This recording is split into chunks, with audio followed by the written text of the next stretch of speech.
पंतप्रधान मोदींचा इराणच्या राष्ट्राध्यक्षांना फोन. मसूद पेझेशकियान यांच्याशी दूरध्वनीवरून संवाद. तणाव त्वरित कमी करून राजनैतिकतेचा मार्ग स्वीकारण्याचं मोदींचं आवाहन.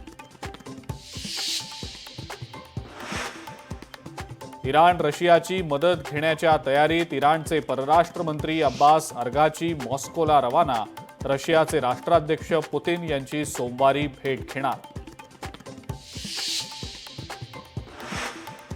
अमेरिकेच्या हल्ल्यानंतर इराणचा इस्रायलवर मोठा हवाई हल्ला. अनेक भागांना केलं लक्ष्य.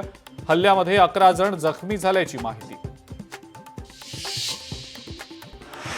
इस्रायल इराण युद्धामध्ये अमेरिकेची एंट्री. इराणच्या 3 आण्विक केंद्रांवर अमेरिकेचा एअर स्ट्राईक.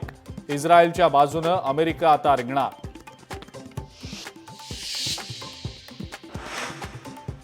बारामतीच्या माळेगाव साखर कारखान्यासाठी आज चौरंगी लढत. संध्याकाळी 6 पर्यंत मतदान. अजित पवारांच्या पॅनलची प्रतिष्ठा पणाला.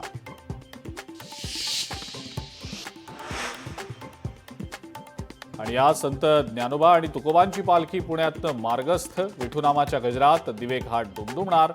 आज ज्ञानोबांची पालखी सासवड तर तुकोबांची पालखी लोणी काळभोरला मुक्कामी.